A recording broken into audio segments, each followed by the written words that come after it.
essa cúpula, como é que você analisa as falas do presidente cobrando os países ricos de contribuir com a preservação da Amazônia, e não apenas financeiramente, mas cientificamente? Então, vamos lá. O Lula está correto em cobrar, inclusive financeiramente, dos países mais ricos, né, que deem grana para preservar a floresta, uma vez que o mundo precisa da Amazônia de pé, né? Não é uma questão de ser pulmão do mundo, essa comparação é descabida, mas, por exemplo, ele garante água. Na América do Sul, vários três dependem de a água produzida, né, jogada para a atmosfera pela Amazônia, né? Ela muda o clima global, inclusive. Você precisa da Amazônia em muitos sentidos por conta disso, além da biodiversidade, etc. e tal. Então, os países ricos que poluíram, destruíram e fizeram porcaria sobre o planeta nos últimos 2 séculos precisam sim contribuir, precisam pagar por isso, né? Até para poder garantir a floresta de pé. Nisso o Lula tem razão. O Lula também tem razão que precisa ter transferência de tecnologia, né? Tem tecnologias em outros lugares do mundo que poderiam ajudar a Amazônia a desenvolver atividades mais limpas e menos danosas e menos impactantes. Então, os países mais ricos têm que transferir tecnologia a baixo custo, a custo zero, pensando exatamente no futuro do planeta e ajudando a floresta a manter de pé. Agora, os países de outros lugares do mundo também têm uma coisa importante a fazer, é pressionar economicamente o Brasil para que ele não exporte produtos oriundos da destruição da floresta amazônica, que é o que acontece. Soja, algodão, carne, madeira, carvão, que é utilizado na matéria-prima para o ferro gusa, que por sua vez entra na fabricação do aço. Tudo isso, na verdade, são subprodutos da floresta, porque a Amazônia ela exporta matéria-prima para muitos lugares do mundo e do Brasil.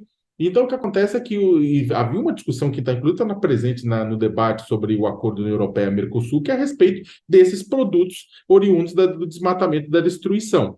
Então, é o seguinte: muitos países querem cobrar que o Brasil não venda esses produtos e o Lula fica bravo. Não, pera lá, as coisas são aos poucos, concorda, aos poucos. Só que não dá para aceitar certas coisas. Hoje não é aceito, por exemplo, venda de produtos com trabalho escravo fora do Brasil. Se produzir trabalho escravo no Brasil, o pessoal não aceita lá fora. Então, o Lula também vai ter que aceitar um pouco isso, que o quê? Os países não querem consumir produtos feitos com desmatamento. Ah, mas o seu país desmatou. Sim, como dizia o Bolsonaro antes. Sim, desmatou. Mas agora surgiu uma nova consciência em vários países, né, que não aceitam, na verdade, consumir produtos vindos do sofrimento de seres humanos e da floresta. Outro ponto, quarto ponto que o Lula colocou, que é relevante, ele falou: a floresta não é um vazio a ser ocupado, é um canteiro de possibilidades. Eu diria mais do que isso, não é um canteiro de possibilidades. A floresta não é um vazio. A floresta, eu vou além do que o Lula falou. A floresta é um lugar ocupado por centenas de grupos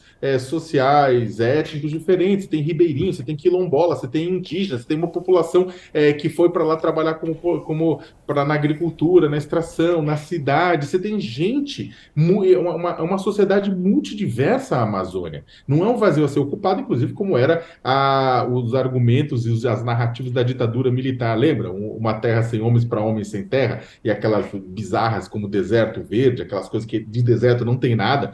E esse acho que é o principal ponto. Esse canteiro que o Lula fala, ele é uma região que precisa, na verdade, de cuidado para cuidar da gente que está lá. E a gente que está lá não quer só emprego tradicional. Muitas pessoas querem manter o seu estilo de vida e seu modo de vida. E aí o que o governo vai fazer? Por quê? Entra o próprio governo como digamos, vetor de impacto. Temos a exploração de petróleo na costa da Amapá, que pode causar danos à costa da Amapá. Como vai fazer? A Petrobras vai conseguir pressionar e passar, o IBAMA vai conseguir pressionar a Petrobras e garantir que a exploração seja feita de forma correta? Como é que vai funcionar? O linhão de Tucuruí, que o Lula avisou, assinou as obras, que vai levar energia de Manaus até Boa Vista, legal, o povo de Boa Vista precisa de energia, mas você vai cruzar 122 quilômetros da reserva Uaimirí-Troari, onde durante a ditadura militar ocorreu o maior genocídio indígena do Brasil.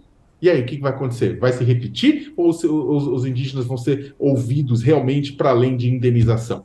Então, ou seja, o que o Lula está falando é importantíssimo. Finalmente temos um presidente que se preocupa com o meio ambiente, com a Amazônia, com o desenvolvimento sustentável e não a ver como um entrave, como o Jair Bolsonaro fazia, ameaçando o fiscal ambiental e fiscal de direitos indígenas. Por outro lado, existe sempre a segunda camada. Significa o quê? Desenvolvimento sustentável significa, inclusive, não implementar grandes projetos, não implementar hidrelétricas como Belo Monte, que o PT fez e causou um puta de um problema na região de Altamira, no Pará. É dizer não também para o crescimento que não faz sentido e pensar no futuro. E aí Lula vai ter que aprender a cobrar, vai ter que aprender a dizer mais sim, mas também vai ter que aprender